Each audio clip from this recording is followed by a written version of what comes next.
O som rítmico e metálico das hélices de um helicóptero corta o ar denso e úmido. A câmera sobrevoa uma tapeçaria infinita de um verde vibrante, onde rios marrons serpenteiam como veias em um corpo vivo. Visualize a fumaça colorida subindo entre as árvores, um sinal de socorro ou um marcador para o ataque que se aproxima. Este não é apenas um cenário de guerra, mas um ecossistema que se transformou em um labirinto mortal. A voz do narrador surge calma, porém profunda. Pense no Vietnã não como um país, mas como o epicentro de uma tensão que dividiu o planeta. Milhares de jovens soldados de ambos os lados caminham por terrenos onde a distinção entre amigo e inimigo desaparece na neblina. O conflito, que começou como uma luta por independência, se viu convertido em uma das maiores feridas da Guerra Fria. Para entender como o mundo chegou a este ponto, é necessário olhar para trás.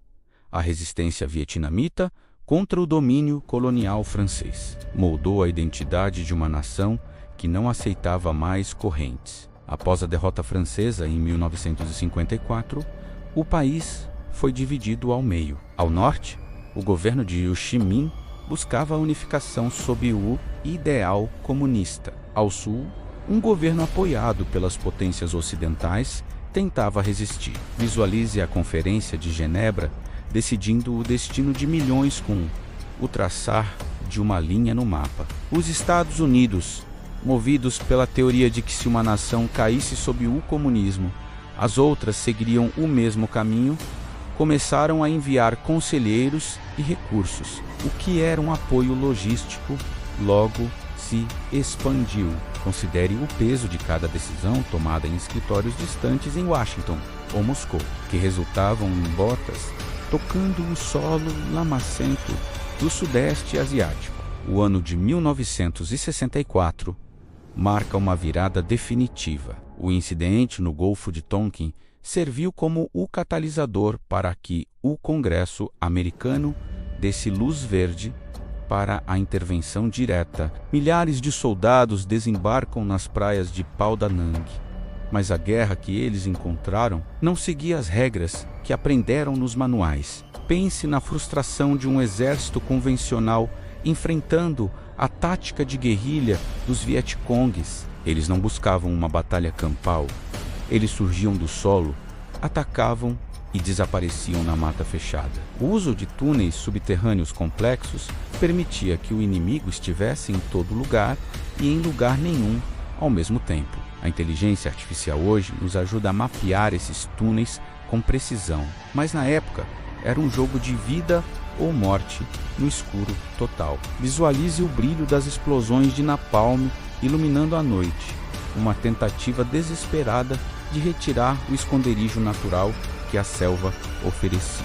Considere agora o peso invisível que cada soldado carregava além de sua mochila. A paranoia se torna uma companheira constante quando cada folha que se move ou cada estalar de galho pode significar o fim. Visualize o jovem soldado que, meses antes, estava em uma pequena cidade no interior da América ou em uma vila rural no Vietnã do Norte, agora mergulhado em um estado de alerta perpétuo. O trauma psicológico não escolhia lado. A privação de sono, as doenças tropicais e o medo constante de armadilhas escondidas sob o solo criavam uma exaustão mental profunda. Pense no impacto de lutar uma guerra onde não existe uma linha de frente clara e onde o progresso é medido por corpos e não por território conquistado.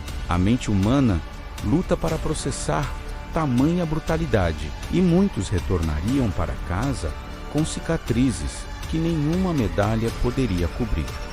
A guerra entra em nossas salas de estar. Pela primeira vez na história, o conflito é televisionado quase em tempo real. O público o rosto do medo e o custo da destruição. Em 1968, a ofensiva do Tet abalou a confiança de que a vitória estava próxima. Mesmo sendo uma derrota militar para o norte, foi uma vitória psicológica esmagadora. Visualize as ruas de Saigon tomadas por combates intensos. Enquanto nos Estados Unidos, os protestos crescem em uma escala nunca vista. Jovens queimam seus cartões de alistamento e marcham pela paz.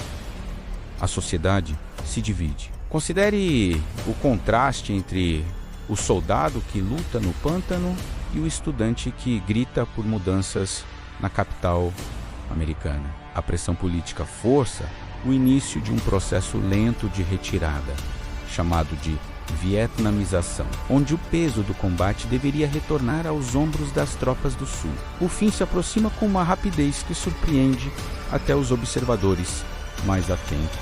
Os Acordos de Paz de Paris são assinados em 1963, mas a trégua é frágil e logo se quebra. Sem o suporte financeiro e militar total dos americanos, o exército do Sul começa a colapsar. Pense no pânico que tomou conta de Saigon em abril de 1975. Visualize os últimos helicópteros decolando do telhado da embaixada americana, com pessoas desesperadas tentando uma última chance de fuga. O Vietnã do Norte entra na cidade e a guerra finalmente termina, mas a custo de milhões de vidas. A nação se unifica sob uma única bandeira, mas o solo ainda guarda cicatrizes de décadas de bombardeios e agentes químicos que afetam a terra por gerações.